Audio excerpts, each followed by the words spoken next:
What is good, Sixer Nation? Y'all already know who this is. It's DFJ Hoops back again with another live. Oh my goodness, we got to talk about this game last night with the Phoenix Suns and the Philadelphia 76ers. We got to talk about that game. A lot of surprises within that game. Paul George debuts, Kevin Durant's game winner, Devin Booker struggles. A lot happened in that game. So let's not waste any more time. Let's just get right into this. If you just tuned in, please make sure you hit the like button, subscribe to the channel if you haven't, and also hit the bell notification icon as well to notify you every time I go live or drop a video on this channel. But yeah, let's not waste any more time. Let's just get right into this. I got some people in the comment section. Shout out to my guy Michael, always supporting. Appreciate you, appreciate you.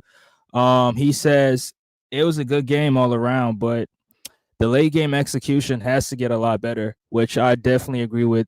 Salute to Michael in the building. Salute to my guy Jay Cool in the house. Salute DFJ. Sixer Nation took a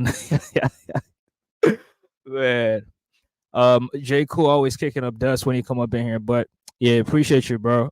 Smash the like button if y'all haven't, and y'all can sub to my guy J. Cool. Y'all can sub to his channel, J Rock Sports. Very intelligent basketball mind. So, y'all should definitely tap in with him. But yeah, let's talk about this game. Let's not waste any more time. So, this game, this was the first game the Sixers on the 3 game road trip on the West Coast, and they took on the Phoenix Suns first. And Paul George did debut in this game, and not a very pleasing debut from the to the casual fan, right? Because he didn't really put up a lot of points. He was inefficient in this game, but he definitely contributed to this team. He made a positive impact in this game, in my opinion. And most of his impact is not going to reflect on the stat sheets on the box score. You're not going to see everything on there, but if you actually watched the game and you saw what he was doing on the floor, and you paid attention to how the team was playing and how the other team's defense was guarding the Sixers, you can definitely tell what Paul George brings to the table here. Now, we don't expect him to average a ton of points. I mean, I didn't expect him to put up a lot of points because this was his first game coming back, and you could clearly tell he was a little bit rusty. With the shots, he did get some of those wide open looks, but those shots was not falling for him. But he created wide open looks for his teammates as well. Like Maxey, other guys that came off the bench, Kyle Lowry, Yabusele, and all those guys. But let's talk about this game in general. Let's start from the first quarter and let's talk about what happened. So this game started with the Sixers. They started off a little bit slow on the offensive side of the floor. The 3-point shots was not falling. I don't know why. For whatever reason, the Sixers went 0 for 6 before they were able to make their first 3-point shot. Right, all the points that they scored was just going down low, going straight to the basket, and that was Andre Drummond getting 4 quick points. Fighting on the glass on one of those buckets, and then the next one was a Paul George drive, which he drove down the lane, wrap around pass to Andre Drummond, and then Andre Drummond was able to score. And another one, it was a pick and roll. On a nice roll, he was able to get that shot to go. But with Andre Drummond starting off with 6 quick points for the Sixers, he also made a lot of bad decisions on the other side as well. I mean, in the first quarter alone, he picked up 4 turnovers. Now that was those are very, very terrible, and some of those turnovers were just being lazy, telegraphing his passes, not realizing where the next or the nearby defender is to the guy he's passing the ball to, and then next thing you know, he turns the ball over. And then the next one, he secured the rebound and was trying to pass it to Maxey, but didn't realize that somebody, or I think it was Bradley Beal at the time, or I could be wrong, but yeah, it was Bradley Beal who was standing right next to Maxey, and he tried to pass it to Maxey, and guess what? Bradley Beal intercepts that pass, easy layup. So Andre Drummond really hurt us on the other side. Turned the ball over, and then he wasn't even in foul trouble, but because of the turnovers and because of how Phoenix was attacking him, Nick Nurse had to make an adjustment right then and there, and he had to bring somebody in, and he decided to go with Yabusele, and Yabusele had himself a very, very good game last night with the Sixers with, he had an overall impact in this game, not just scoring alone. I mean, he did get a couple rebounds. He also picked up a lot of assists. I think he had like 7 assists in this game, which is his career high, right? 7 assists. And most of those assists were just passing and screening away, and then, creating these open looks for a Kyle Lowry, or creating these open looks for Maxey, who Maxey just felt it the whole entire game. He did start off a little bit slow, but Maxey later on got into a very good rhythm, and then he started feeling it offensively, and then he started to go. But Yabusele really impacted the Sixers team on a positive way, and that's what I think. That's the reason why Nick Nurse decided to go with him and play him extended minutes, because Andre Drummond only played about 15, 16 minutes, and most of those minutes went to Yabusele playing the small ball five, right? Yabusele played 30 minutes in this game because Andre Drummond was so terrible, right? This is probably his worst game so far this season. His rebounding numbers it was not as great because he didn't play a lot of minutes. So that's why. But the Sixers, they played a much better game against the Suns than they did in the first 5 games, right? Especially against that Memphis Grizzlies team. That was a terrible performance, right? That was a terrible performance, offensively, defensively, rebounding wise. It was just all around. It was just terrible. But against this team right here, against this Phoenix Suns team, now I know somebody's going to say that, oh, Phoenix is not a good defensive unit. They're not a good defensive team. They're not a high rebounding team. So it's not that surprising for Sixers to have a good game against them, which, I mean, you have a point, but it still shows that this Sixers team is heading in the right direction. Now, even though they lost, right? Even though they lost, I know they lost. I mean, I have my guy Jay Cool in the building saying that we picked up another they picked up another L, but this performance right here doesn't really it's not really discouraging me, if y'all get what I mean, because the first 5 games, especially against the Pistons and that Memphis Grizzlies game, and I know my guy Jay Cool, who was watching the Pistons game, if he watched the game against the Suns, he could clearly tell the difference when it comes to the performance. They performed very well against the Phoenix Suns. Now, unfortunately, they didn't get the victory, which we were all looking for. But I just think that this performance right here is just going to build the confidence up to a whole nother level. This was PG's first game with this unit in the regular season. So I think having that first game, I think building up on that, heading into the next game and then the game after, I think PG is going to be much better than he was yesterday. But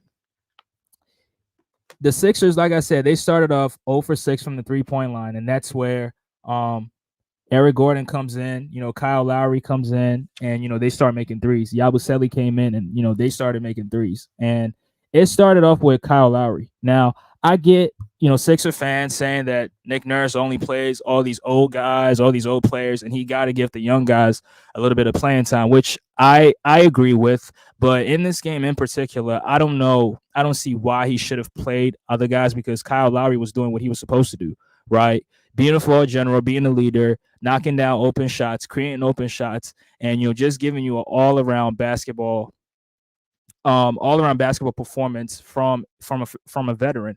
Now, Jared McCain did play, but he didn't play a lot of minutes, and a lot of those minutes went to Kyle Lowry. But Kyle Lowry did a fantastic job, or let me not say fantastic job, but he did a solid job coming off the bench and giving you double-digit points and also playing some good defense. I mean, he had a few mismatches. I mean, the other team, Phoenix, had a few mismatches where they're going to take advantage of it. But I think that he was solid all the way throughout.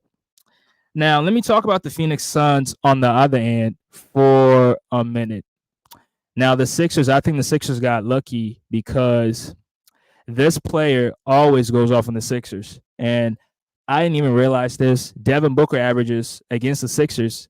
He averages about 29.8 points per game against the Sixers, right? So that shows you that every time he goes up against the Sixers, he's always demolishing them, right? He's always destroying them in terms of, putting up points and scoring the basketball. He's always destroying them. But in this game, he didn't start off. He was out of rhythm, and he ended up shooting 3 for 18 from the field. And it was not a good offensive night for him. But, I mean, Devin Booker just because he didn't have it going, the other guys had it going, right? Kevin Durant had it going. Bradley Beal had it going. They had guys come off the bench and they had it going, right? The Royce O'Neals, the Grayson Allens, and just to name a few. But Devin Booker, I think what threw him off rhythm was that Paul George started on him, right? Paul George started on him, and I said this yesterday that Paul George takes every matchup or most of the matchups against Phoenix Suns. He takes it very, very personal. I don't know why. Maybe it was because of that incident that happened back in 2021 where Devin Booker was going at him. But I mean, ever since then, every time Paul George goes up against Phoenix, he's always taking that matchup serious, and he takes that Devin Booker matchup very, very seriously. So in this game, he started off on him, guarding him, and it threw him off rhythm. And then Kelly Oubre hopped on that ass, and then Caleb hopped on that ass, and it was just it was just too much for Devin Booker. But I'm a huge fan of Devin Booker's game, right? I believe he has one of the best. I mean, he's one of the best shooting guards in the league, and his offensive game is just, in my opinion, I would say it's flawless. In terms of his scoring game, right? Because he can get to any spot. He can get to any spot from the floor, in the mid range, from the 3-pointer. He can get to the basket. He has good touch around the rim. He's an all around good shooting guard. Now, I'm not going to go as far to compare him to Kobe Bryant, which, come on, bro. We're not doing that. But offensively, he has a well-rounded offensive game. And as a scorer, I think he's definitely a top 10 scorer in the NBA today, right? That's just my opinion. But the Sixers, the defensive strategy on them was very, very smart. And on that note, I would definitely give Nick Nurse a lot of credit. I'm going to definitely give Bobby Jackson a lot of credit on that, trying to slow down Devin Booker, because they were successful at it. But the thing is that Phoenix had another offensive weapon who is just a mismatch for anybody, no matter what defender you have, no matter what defensive coverage you have in place, no matter what defensive system you're running. Kevin Durant is always going to be a mismatch to whatever team he plays for, or plays against. J. Cool says, Yabusele is nice, bro. He's my favorite Sixer. Smart and physical, too. Salute to that brother. He can play. Oh, absolutely. I mean, he had his career night, 19 points. And, most of that came from the 3-point line. And I think if he starts making those threes consistently, he's going to be able to, guys are going to have to guard him or contest his shots. And when you contest his shots, he can definitely attack those closeouts and get to the basket. And he can definitely elevate. Yabusele can definitely elevate, as we saw when he dunked all over LeBron James. And that's the biggest moment in his career. So, yeah, shout out to Yabusele. Shout out to my guy Bob in the building. Appreciate you. He says, what's good, DFJ? Appreciate you for stopping by, bro. Shout out to Kobe Bryant Film Room, KBFR. He says, don't do it. Yeah, come on. I'm not going to do that because, I know how special Kobe is, but Devin Booker, on the other hand, he has an all-around offensive game. So that's what I'm saying. I'm not going to compare him to Kobe. Nah, we're not doing that. J. Cool says, I think Nick Nurse made a critical mistake at the end of the game by not calling a timeout and drawing up a play for Tyrese Maxey to tie or win the game. In that instance, you have to let Maxey close. I'm gonna definitely get to that part. I'm in the first frame, so I'm gonna definitely work my way all the way to the fourth, and we're gonna definitely talk about it. KB said, yeah, but I appreciate y'all for tuning in. But yeah, so like I was saying, they did a Paul George, Kelly Oubre, and Caleb Martin. They did a fantastic job on trying to slow down Devin Booker. Right, he shot 3 for 18 from the field, so they definitely slowed him down. But Kevin Durant was just the mismatch on the floor. I mean, KD was getting to every spot that he wanted, and it's like, where he's gonna go to. You know where he's trying to get to, but you just can't stop it. Right, you just can't stop it. And Caleb Martin, Yabusele, even Paul George. He got Paul George a couple times. None of those guys could stop him because he's just that good at basketball. Right, he's getting to that left.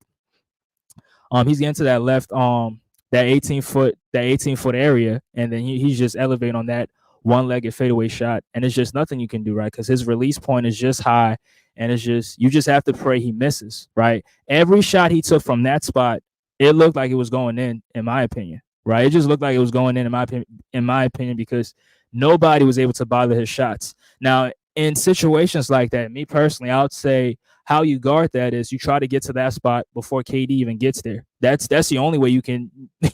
That's the only way you could try to stop it. But I mean, KD is still that, he's still that lethal from mid range that he can still shoot it over anybody and make that shot over anybody anywhere on the floor. So it just didn't matter. KD, I think, went 14 for 20.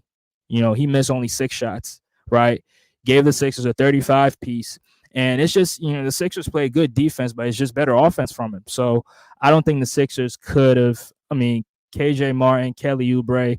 Kelly Oubre ended up fouling out in this game, but Caleb Martin, all those guys, they did the best they could, but they were just too small for him. Dan Booker was 3 for 18. D Book still, yeah. D Book, come on, he's one of the lethal offensive weapons in this game. But overall, the Sixers, they played a very good first quarter. Tyrese Maxey did pick up like 2 quick fouls in the first, and then he had to sit because he was in foul trouble. So he didn't really explode in that first frame, right? So after he took a seat, that's when not Kelly, but Kyle Lowry, that's when he started making his threes. And then Yabusele on that screen and roll actions. Yabusele's he's a pick and pop threat. And for whatever reason, guys are not covering him. Guys are not, trying to contest their shots. And I get that defensive strategy because I would rather let Yabusele beat me from the 3-point line rather than let Paul George or any other player beat you. And Yabusele did take a lot of those threes, and he was efficient, right? He did miss a couple of them, but he was efficient, and it did help the Sixers a lot because that's how the Sixers started making all those threes. And like I said in the beginning, this game, I'm not really discouraged about this game because the Sixers showed a lot of improvement in this game. Example, moving the ball, sharing the rock. They had 27 assists in this game right here. And then from the 3-point line, I'm not even looking at the stats, but let me pull it up real quick. From the 3-point line, the Sixers made 23 pointers, right? That's a huge improvement from what they made the last game, which was about 8 or 9, right? Making 20 of them. And that was mainly due to Kyle Lowry coming off the bench, Eric Gordon coming off the bench. Paul George made a couple of them. And then Tyrese Maxey also got into the action, especially in that second frame. I think Maxey made about 6 or 7 threes in this game. So, I was glad that Maxey, is starting to find his rhythm because he started the season off a little bit inefficient, right? The defense was able to key in on him and just focus their attention on him. So he was so out of rhythm. But in this game right here, with Paul George on the floor, right, you can't just double team Maxey and just leave Paul George open. You have to account for all those guys. Paul George adds additional space into this floor, and that's how the Sixers were able to make a lot of those threes because they had another lethal 3-point shooter on the floor who could kill you from any spot on the floor from the 3-point line. Paul George is that lethal shooting the 3-pointer. Last season, I think on catch and shoot threes, he made about 45% of his catch and shoot threes. So that shows you how lethal Paul George is from that 3-point line. J. Cool says Luka never does that. Book need to take that tight ass headband off. Now Luka does have some inefficient nights though. I'm not gonna lie about it, but Luka does have a lot of inefficient nights. Against the Clippers in the playoffs, that it was atrocious. But he was hurt, so he gets the injury excuse. But in the second quarter, the Sixers were able to carry that momentum into the second frame. And I think the second frame was their best quarter in this game. They were making shots. They were getting stops. Tyrese Maxey and Eric Gordon led the charge in that second frame where I think Phoenix called 2 timeouts there. But, Phoenix was still in the game, right? It's not like the Sixers were blowing them out.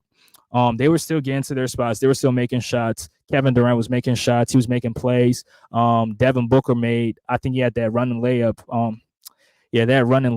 And I think he got to the free throw line a couple times too. So that helped him a little bit, but overall he was not efficient. And then you had Bradley Beal on the other hand, who, for whatever reason, people forget about Bradley Beal, but Bradley Beal is also an efficient or a lethal scoring weapon.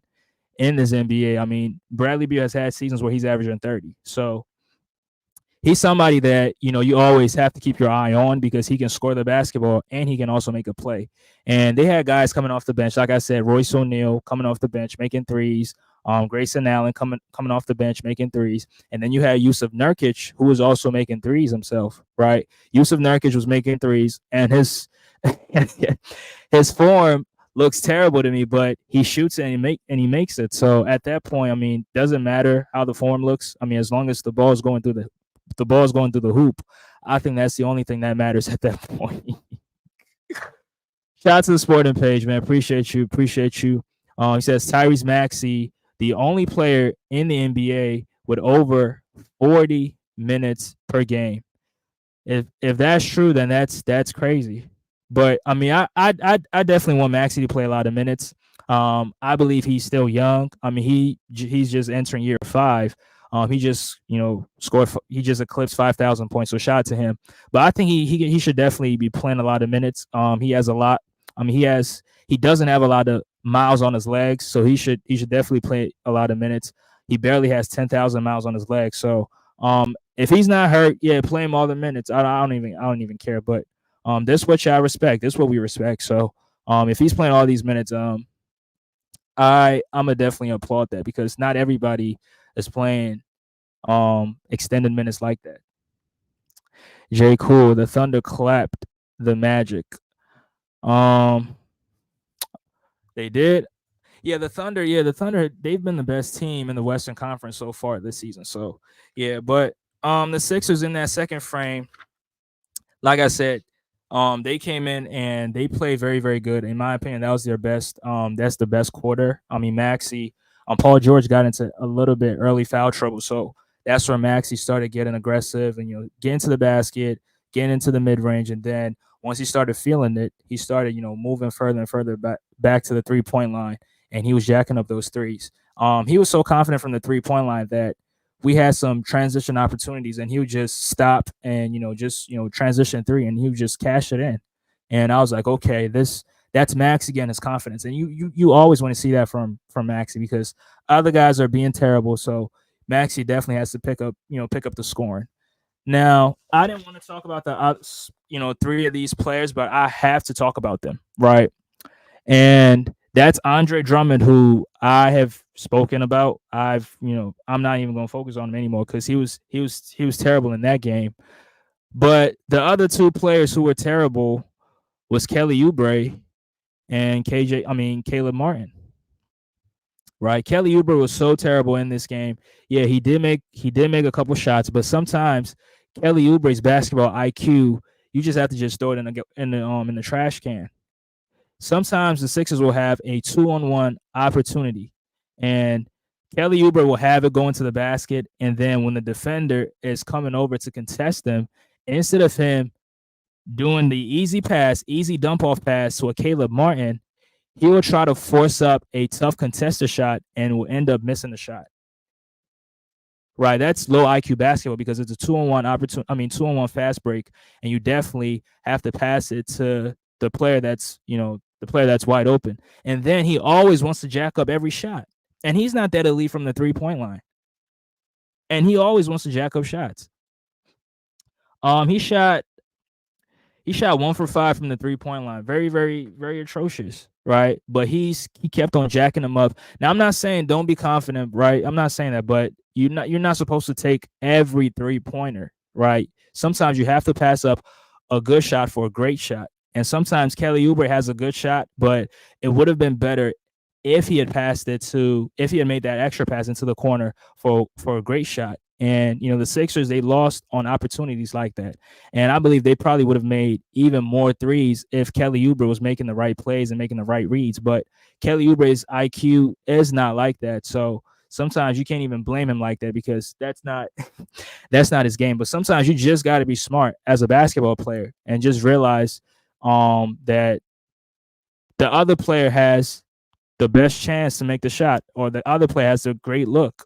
So you just have to make that extra pass into the corner, and it's just the right basketball play to make, and it shows that you're not selfish. But Kelly Oubre wants to jack up every shot, wants to be the hero, and he's not that elite from the 3-point line. So I think him making those, bad decisions sometimes, it handicaps the Sixers sometimes. And then you have Caleb Martin on the other end, who sometimes is not looking to be aggressive, right? Sometimes he's not looking to be aggressive, and then sometimes he'll get the 3-pointer, he'll get the chance, and he'll just wait for the defense to close in on him before he starts to make any move or before he puts the ball on the floor, trying to get to the basket or do whatever. But you had a 3-pointer and you just didn't take it.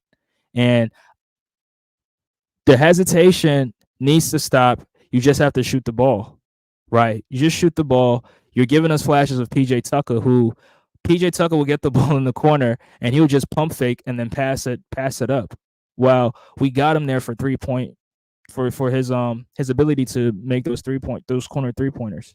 So, Caleb Martin has to be aggressive, right? He has to be aggressive. I don't want to see Kelly Oubre taking all those shots because he takes some of the dumbest shots sometimes. And I'm not trying to, bash Kelly Oubre or nothing, but sometimes you just have to make the right basketball play. On a 2-on-1 opportunity, if you're being contested, the smartest play to make is to pass to the open guy, right? Sometimes from the 3-point line, when the ball gets kicked out to you, the best thing for you to do is to just give the extra pass into the corner, because the corner threes are the easiest 3-pointers. Kelly Oubre, you're not good making threes above the break. You're good in the corners. So I don't want to see Kelly Oubre jacking up a lot of threes above the break, because that's not what he does. And teams are always looking for corner threes. So I think the Sixers need to do the same thing as well. Yeah, I'm losing track. I'm losing track of these comments right here. But yeah, shout out to the sporting page. Um, yeah, what's good? What's good? What's good? But yeah, appreciate y'all for appreciate y'all for being in the chat. But let me go to the second half and let's talk about the fourth quarter and the mistakes that I thought the Sixers made down in the stretch in the fourth quarter. Now, in the third, the Sixers continued to, keep up the pace. They continue to score the ball at an efficient rate. The third quarter started with Caleb Martin hitting the big three in the corner, which the Sixers started playing some good defense, some good perimeter defense, and they forced Phoenix into back-to-back turnovers, right? And they were able to capitalize off that turnovers. I mean, one of those turnovers, Maxey was able to get in the mid range, and then he was able to.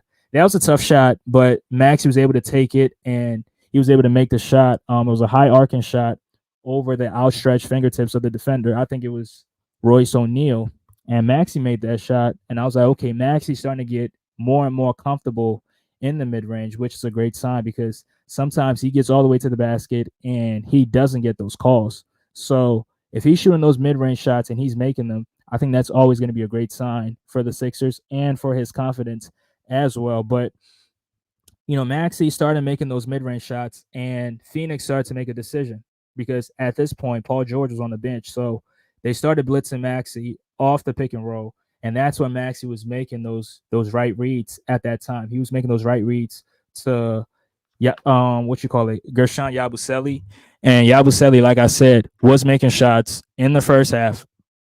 He was making shots in the first half and in the second half. He was making shots, not hesitating, shooting the basketball, just letting it fly, not thinking too much about it. And I was really confident because I think the plan with Yabusele is to make him work on these threes. So when Embiid gets back, I think they have plans. I mean, I think Nick Nurse and the coaching staff, they have plans of running Yabusele at the power forward position with Embiid. So that's why I think they're allowing him to take a lot of these threes, right? Because he can shoot the three, but I'm not gonna say he's elite, but he's able to make an open shot. So they started blitzing Maxey. Maxey was making the right reads, making the right passes to Yabusele at the top of the key, and he was making those shots, and he was definitely making them pay for it. Yabusele had some offensive rebounds as well, being aggressive on both sides. And there's this play in that third where, I mean, Grayson Allen has a reputation of being a dirty player. Yabusele got the ball and, he pump faked in, got Grayson Allen completely in there trying to contest a shot. And then he ends up, he ends up his left knee to the back of Yabusele's head. Now, at first, when I saw that play, I thought it wasn't a dirty play. I thought he was just contesting the shot. But they showed different angles of that play, and you could tell he definitely extended that left knee, and he wanted to catch Yabusele on the side of his head. And that was a dirty play. And I mean, I heard people saying that he should have been evicted. I mean, ejected, evicted. I heard people saying that he should have been ejected from the game, but I mean, it was they gave him the flagrant, and I just agreed with it. I mean, at first I thought it was a common foul, but later on when they showed the other angles from that play, I was like, oh nah, that's a dirty play. He should definitely get a flagrant for it, but not a flagrant two, but just a regular flagrant foul. That should be good, but Grayson Allen need to be careful, man. He got to be careful with these dirty plays. He's gonna hurt somebody, and he might end up ending somebody's career. So he got to chill out with them fouls, them flagrant fouls. But yeah, the Suns on the other hand, Kevin Durant was a problem throughout the game. Bradley Beal was also making shots, and then somebody who really surprised me was Royce O'Neal. Royce O'Neal was battling on the glass, offensive glass, because the Sixers had or were running small ball at that point. And I forgot to mention this. At some point in the second, Nick Nurse was running a 3 guard lineup where he had KJ Martin as the 5 and had Kelly Oubre at the 4. Now, yeah, he was trying to match Phoenix's small ball because Kevin Durant was the small ball center, but KD 6'10", right? Against 6'7" KJ Martin, it's not a recipe for success. But in that stretch, the Sixers didn't really give up a ton of offensive rebounds. They, for the most part, they limited Phoenix to one possession. I mean, Phoenix was scoring on most of those possessions anyway, so it didn't even matter to them because KD was just getting to his spots, elevating, making plays for the other guys. KD's an underrated playmaker. People don't really give him credit for that side of the ball, because he's that lethal of an offensive. I mean, he's that lethal of a scorer, and people don't really give him credit for his ability to be a playmaker. But I think people should give him some credit for being a playmaker. He finished this game with 6 assists, to go along with Tyus Jones, who has really improved this Phoenix Suns team in terms of the ball handling duties. I mean, he's a real point guard, right? He doesn't make a ton of mistakes, doesn't turn the ball over that much, and he's able to facilitate this Phoenix Suns offense, and it's able to bring the best out of a Devin Booker, the best out of Bradley Beal, and the best certainly out of Kevin Durant, who torched the Sixers all night, gave them 35 points. He gave the Sixers his jersey number literally. So that was the game, but throughout the first 3 quarters, it was still a close game, right? It was still close. It was probably like about a 1 or 2 point lead heading into the fourth. Now, in the fourth, the Sixers started off hot in that fourth quarter. Shout out to my guy Mike in the building, bro. Appreciate you. The Sixers started off hot in that fourth quarter, making shots and also forcing turnovers on the other end. I think on one play, Tyus Jones, who rarely makes any mistakes, was forced to make a tough pass, and he ended up, throwing it out of bounds. And I thought that was a good defensive possession from the Sixers. And then right after that play, they were able to strip Devin Booker off the basketball, and then that's where Kelly Oubre had that. That's when he had that breakaway dunk, and then I think the Sixers, they forced Phoenix into 3 straight turnovers in a row to start that fourth frame, right? And they went up by as many as 7 points in that fourth. But Phoenix, I mean, Mike Budenholzer, who I didn't respect, but I give him respect now. He called the timeout. He was able to, get his guys together, able to draw some plays for them and put his guys in the most in the position to be successful, and they were able to make shots, stop the bleeding. Kevin Durant, like I said, was just getting to his spots and just elevating and just making these shots. Now KD didn't really take a lot of threes, but he made most of his damage in the mid range, on that left side, the 16-foot side, the left hand elbow. That's where he was making most of his damage. Even though he was getting to the basket a couple times, he got to the free throw line a couple times as well, but he just demolished the Sixers in the mid range, and he was also making plays for his teammates as well. For that's why we saw Tyus Jones make some big plays down the stretch. We saw Grayson Allen come off the bench and give them something. In terms of shooting the 3-pointers. Phoenix as a team, they made 11 threes compared to the Sixers 23s, right? But the amount of makes they made in the mid range really helped them a lot to win this game. And it got to Phoenix did take the lead. I think they won up by 1 point, and that's where Maxey, started going off in that fourth frame, right around that 8-minute mark, 8 or 7 minute mark, all the way down to the 4-minute mark. Maxey was being aggressive, making plays. The same 2-man game with Yabusele. Yabusele was taking shots, making shots, but they were trying to get Yabusele going, right? And I thought they should have. I mean, they tried to get Maxey going. They tried to get both of them going at the same time because they were both the hot hand. Maxey had like 30 points at that point, and Yabusele was also going off, shooting threes and getting offensive rebounds and all around just having a good impact game with the Sixers. Right now, they get into crunch time, and the Sixers go away from what was working best for them. Right. In the clutch, that's where the Bradley Beals and the Kevin Durant on Phoenix, they stepped up huge for the Suns. But the Sixers didn't really execute that great in that in crunch time. Down the stretch, they didn't really execute great. They had multiple trips where Maxey's not even, now I'm hearing people say Maxey didn't even touch the ball. He did touch the ball, but I get what people mean when they say he didn't touch the ball. He didn't take a shot. That's what people are trying to say. But offensively, he did. He definitely touched the ball on screen and rolls. He touched the ball when they ran the flip actions. He definitely felt the rock, but they didn't run any plays for him to try to score the basketball because Maxey he had the hot hand, right? He had the hot hand, made about 6 threes. He was money from mid range. He was getting to the cup as well. He had this play where he broke down KD off the dribble, got into his chest, made the shot, and got to the free throw line for an extra for an extra one. So Maxey was being aggressive down the stretch, but they just went away from what was working best, and the Sixers ended up blowing a 5-point lead in crunch time. And that's where, Kevin Durant, like I said, Kevin Durant he took the game over, making clutch bucket after clutch bucket.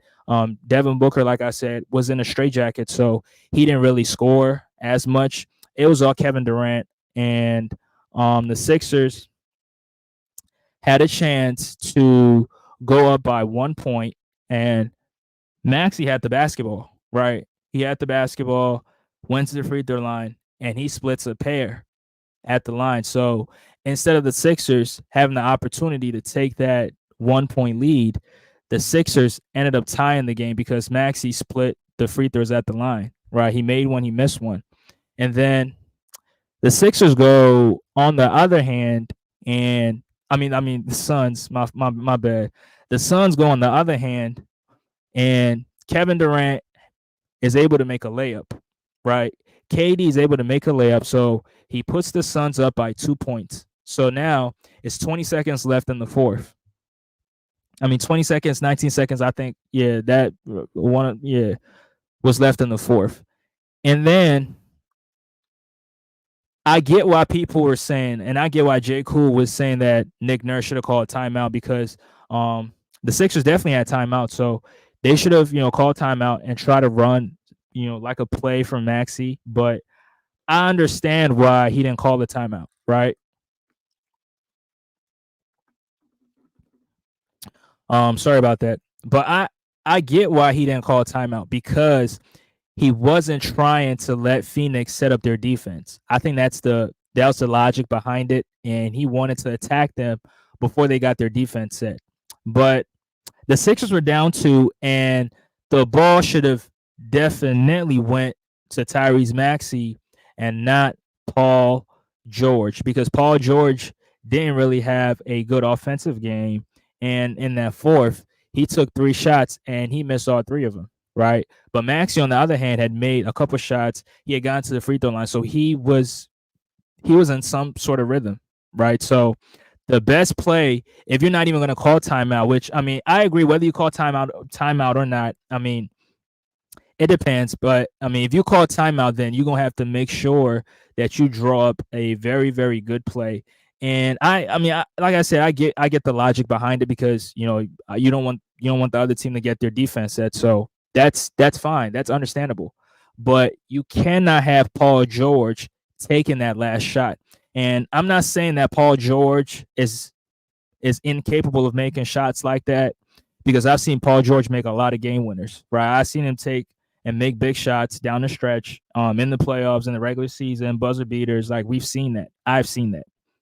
But in this moment in time, the best option was to go to Tyrese Maxey, because he had the hot hand, right? He was in rhythm. So it would have made sense to to let Maxey take the last shot. But it doesn't go that way. Paul George gets it, waves off everybody. They clear out the court and let Paul George ISO on Grayson Allen, which, I mean, I would take that matchup though. I mean, Paul George ISO on Grayson Allen, I'll take it. But Paul George is not able to get separation, and he settles for a long contested 2-point shot, and he ends up missing that shot, right? He ends up missing that shot, and the Sixers, shout out to my guy A, who just pulled up. He says PGA revenge game this Wednesday night versus the Clippers. Yeah, I hope. Yeah, I hope so too. But that play right there, I absolutely disagreed with that play, because I believe that shot should have went to Tyrese Maxey, because he was in rhythm. He had it going, and when you always have it going, you should feed the hot hand. And I think that was something that Paul George should have understood as well, because Paul George was not in rhythm. And like he said himself, I was rusty in this game, which, I mean, if you watch the game, you could clearly tell that Paul George was rusty, right? He wasn't in rhythm whatsoever. He did make a couple shots, but you could tell that he was rusty, right? He was definitely rusty, and that shot should have definitely went to Tyrese Maxey, because he had the hot hand and he had it going throughout the entirety of the game. So I would have loved for Maxey to take that shot, and even if he had missed that shot, I could understand it, because he had the hot hand, right? He had it going, and not Paul George. But with Paul George taking the last shot, I don't even know what the logic was, taking a long range contested 2-point shot. And then after the game, he said that he thought Phoenix was up by 1 point. So you got Paul George, who doesn't even know the time and score in this game right here. And instead of taking the dagger 3 or settling for a dagger 3, he goes in trying to tie up the game, which was terrible. And that's something that can't happen. I mean, Paul George, you've been in the league for a long time. There's no way that you don't know the score in this game. But all in all, like I said, this was a good performance from the Sixers. And I don't know if J. Cool's still in the building, but there's no way that J. Cool can sit up here with a straight face and tell me that the Sixers performed the same way that they performed when they played against the Memphis Grizzlies. There's no way you can say that, right? Because Paul George added additional space into the team, right? Added defense to the team, rebounding, some level of playmaking as well, right? Because the other team, Phoenix, was focusing. He has that gravity, so guys are able to, sometimes try to double team him, and we're able to find the wide open man. And that's how Kyle Lowry, Eric Gordon, and all those guys, that's how they was going off, right? PG had the advantage. He just missed He said PG had the advantage. He just missed. He's your star. You live with it. Now I get it. I get it, KB. But I'm just saying that in that fourth, Paul George was not in rhythm.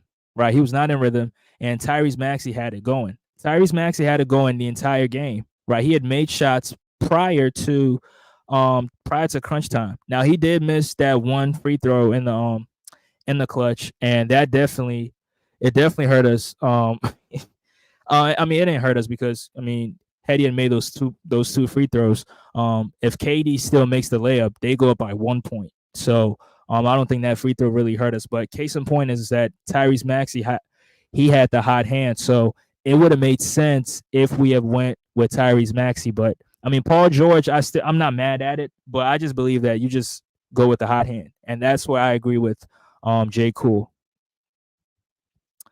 Sporting Page says, I told you, DFJ, Maxey needs to focus more on his point guard abilities.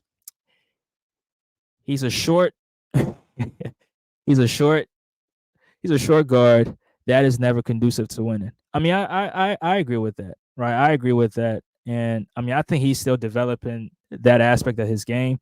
It's not something that's natural with him. I think it comes the more and more he plays and the more and more he plays the point guard position, I think he's definitely going to develop that aspect of his game. So, but he did make some good passes as well, right? We have to give him credit with the 2-man game that he was running with Yabusele, where they were blitzing him and he was making the right passes, making the right reads to Yabusele at the top of the key or sometimes at the free throw line extended. And Yabusele, that's his spots. That's where he's able to make those he's able to he makes the threes from those spots more efficiently, even though he's able to make the corner three. I think that free throw line extended and the top of the key, like that above the break area, that's his best spots to take those 3-pointers and make them consistently. Uh I'm still and no, they played better because PG's back for sure. Yeah, exactly. That's why I mean I heard Sixer Nation, it's over. And I'm like, bro, there's no way that you watch this game and sit there and say with a straight face that the Sixers performed. Their performance against the Suns was on par to the performance against Memphis Grizzlies, because it's just not true. Paul George added something to this team. More offense, more spacing, more defense, more rebound, and more a little bit of everything to this team. So I just think that that one loss, yeah, it was because the Sixers had a 5-point lead, and then Phoenix. I mean, they had the most experienced players. The Phoenix Suns are 6-1, 5-1 to start off the season, so that's one of the top teams in the Western Conference, and you were able to take them to the wire. It was just in the fourth, down the stretch that they scored. They went on a 12-2 run where the Sixers weren't able to respond. But I just think that from here, I mean, the Sixers will definitely get better. I think Nick Nurse will get better. I think maybe next time, if the Sixers are in a situation like that, he might call timeout. Who knows? He might call a timeout and draw a much better play for Tyrese Maxey. Paul George not knowing the score but taking the last shot. Yeah.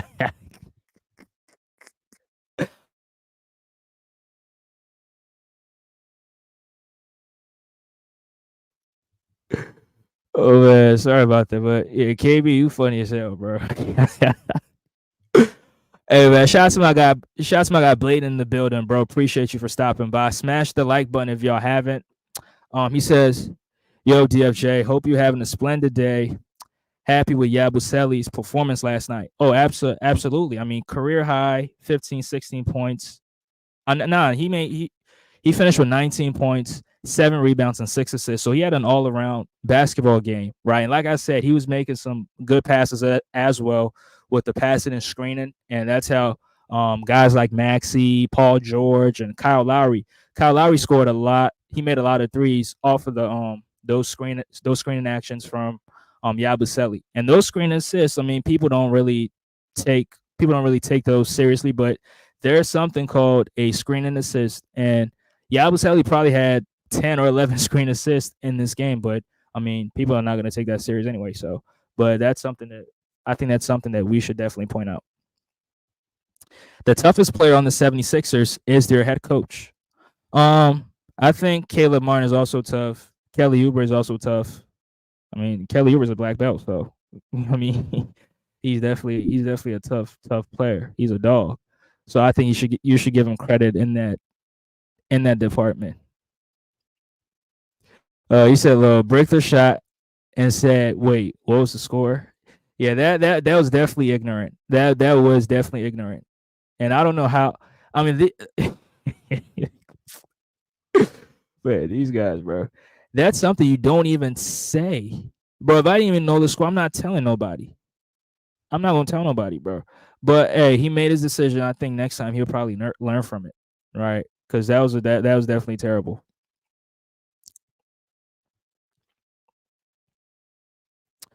He says Tyrese Maxey's launching threes at a ridiculous rate and shoots under 30%. No, he doesn't deserve credit. Yeah, that was the first five.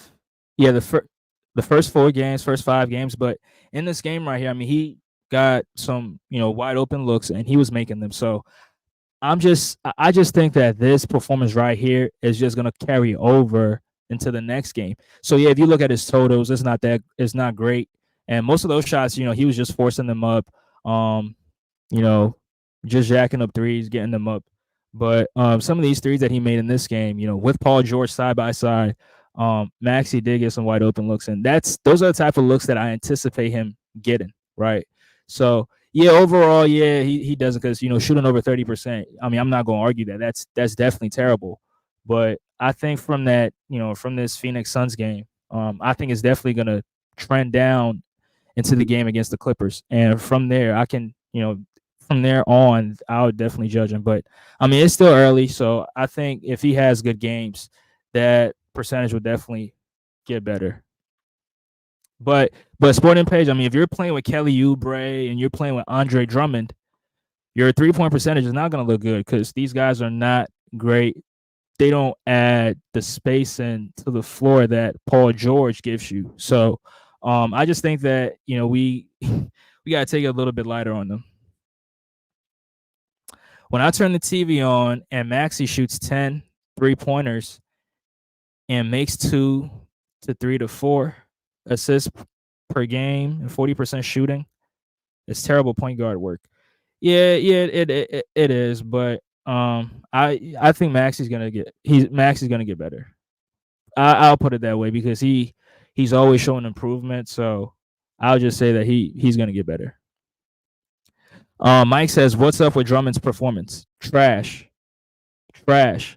4 turnovers in the first quarter is trash, and some of those passes are just lazy telegraph passes, not realizing where the nearby defender is, and just passing the ball and just giving the ball up. It's like, yo, here, I don't even want it. Just have it. Go score." That's what those passes look like. And Bradley Beal, Yusuf Nurkic, and all those guys, they capitalize off those turnovers. So that's why I think Nick Nurse decided to go with Yabusele. And Yabusele gave you great production. I mean, 19 points, seven was it 7 to 6? I mean, 7 assists, 6 rebounds. I mean, that's good all around production in my opinion, especially from a 6'8" guy. He definitely gave you solid production as a rotation guy. If PGA didn't play this game, the game wouldn't have been as close as it was. That's facts, That is absolute. That's facts, and you hit it on the head right there. If Paul George doesn't play this game is not close. It's not even close. The Sixers had no chance in this game if Paul George doesn't play. So yeah, I absolutely agree with you. But I mean, the Sixer fans that are not watching the games, that are box score hoes, are just gonna go to the box score. 3 for 9 from the field. He was trashing it, but you didn't watch the game. Did you see the looks the Sixers were getting? Did you see how connected they were on defense? Even though sometimes they had some lapses on defense, some miscommunication sometimes, and some misrotation sometimes. But I mean, that happens. I mean, defensive breakdowns happen within the basketball game. So yeah, but the offense and the defense got significantly better from the first 5 games, or first 4 games, or whatever it is. I mean, I don't know what the Sixers are in the Are they 1-4, 1-5, whatever? I know Milwaukee's 1-6, but yeah, I mean, this performance right here, I'm not pushing I'm not hitting the panic button like some Sixer fans are doing. I'm watching the games, and evaluate what I'm seeing. So that's how I make my observations. It's a bad break when you hit the front of the rim and you hear that loud thud. Maxey shoots too many threes. If he playmate, it would have taken this game to another level. Yeah, I absolutely agree. I absolutely agree, and I think that's an aspect where he's developing. Now, I don't think it's gonna happen overnight. I mean, obviously, I think it comes with time and experience. When you've played for longer, and now when you have a couple players on your team who are as good as you, I think it can take your playmaking ability to the next level. But I mean, I don't know what his assist numbers is looking like to start off the season. I know he averaged like 6 assists last year, so he should definitely be getting to the 7 assists, 8 assist mark once we get everybody in the starting lineup. Um,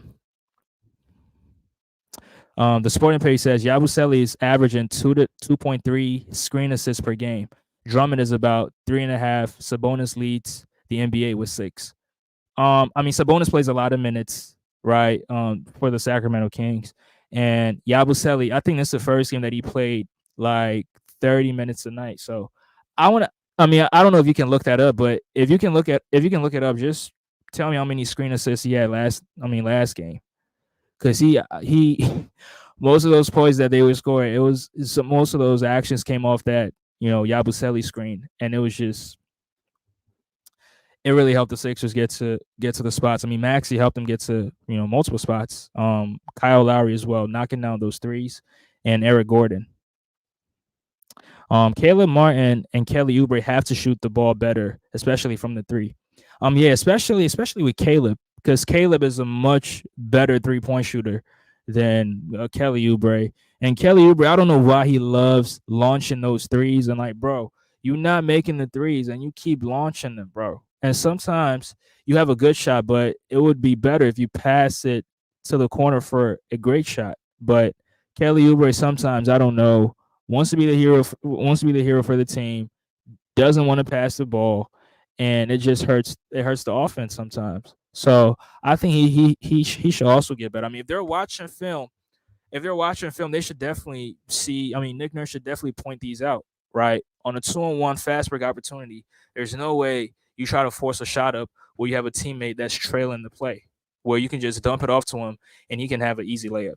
So those are the things that they need to point out in the film. And Kobe Bryant film, I mean, yeah, if they watch in film, they should definitely see those plays.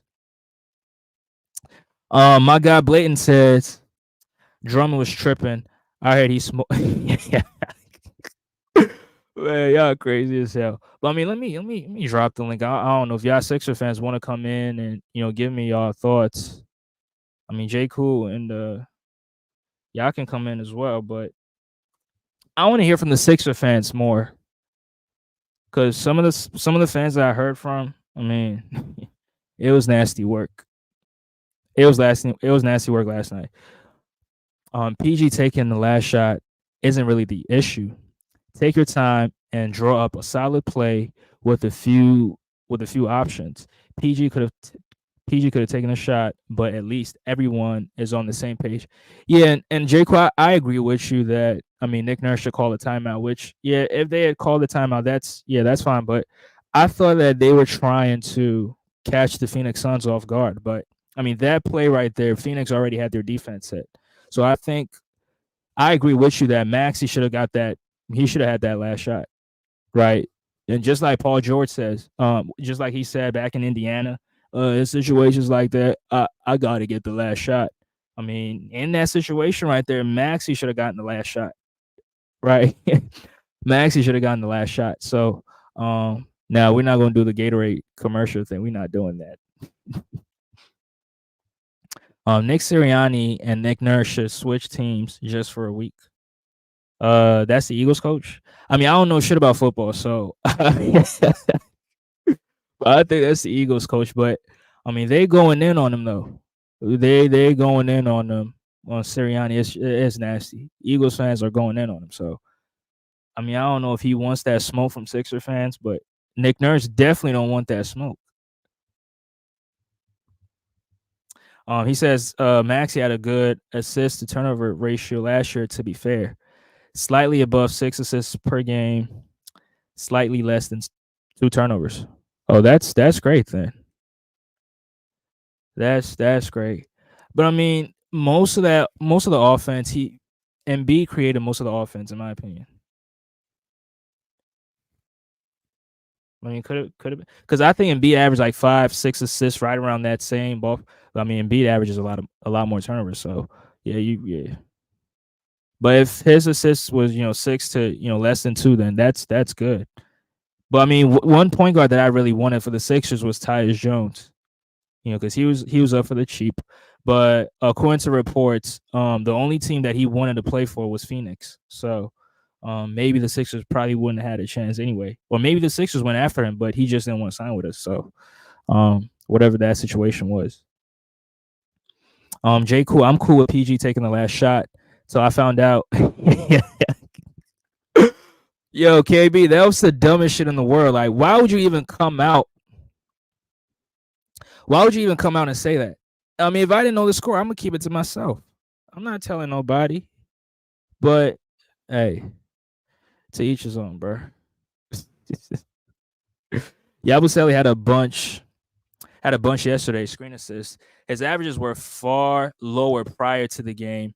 Not sure the exact number. Yeah, I mean, he's been playing like spot minutes here or there, coming off the bench. Not playing too many minutes, but I mean, last night he played 30 minutes. So, because Andre Drummond was fucking up, so he played a lot of minutes. So, a lot of screening actions, with him in the actions, and the Sixers were scoring a lot of points. I mean, Kyle Lowry, like I said, Kyle Lowry and all those guys, they were utilizing the what you call it, the Gershon Yabusele screen. I mean, I'm gonna start calling it YSL. I mean, Yabusele is a long ass name for me. Yeah, I dropped the link. So if y'all want to come in, give me your thoughts about this game right here. I'm a definitely yeah, I'm definitely up for it. Drummond is a backup center.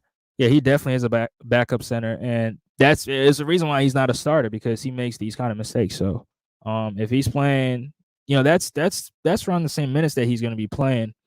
If Embiid is in the lineup, right, 15, 16 minutes, that's the amount of minutes he's going to be playing. So, but I mean, he made a lot of mistakes for the Sixers last night, and I mean, I'm not going to say we lost the game because of him, but picking up those turnovers in Phoenix, capitalizing off those turnovers really, it's just like you're giving up easy buckets to the other team. I would be irritated as a head coach. Yeah, I definitely would too. Shout out to my guy, humble in the building. Appreciate you, appreciate you. Hey man, your Cavaliers, they smoking everybody in their path. I mean, they just smoked. They just smoked Milwaukee. I mean, Giannis didn't want no smoke. Giannis ducking the smoke. I ain't hear nobody talk about Giannis ducking the grind. But if Embiid had not played, we all know what the narrative was going to be. Embiid 5.6 assists and 3.8. Yeah, I did say that Embiid turns the ball over a lot. So yeah, Maxey's assist to turnover ratio is definitely going to look much better than his.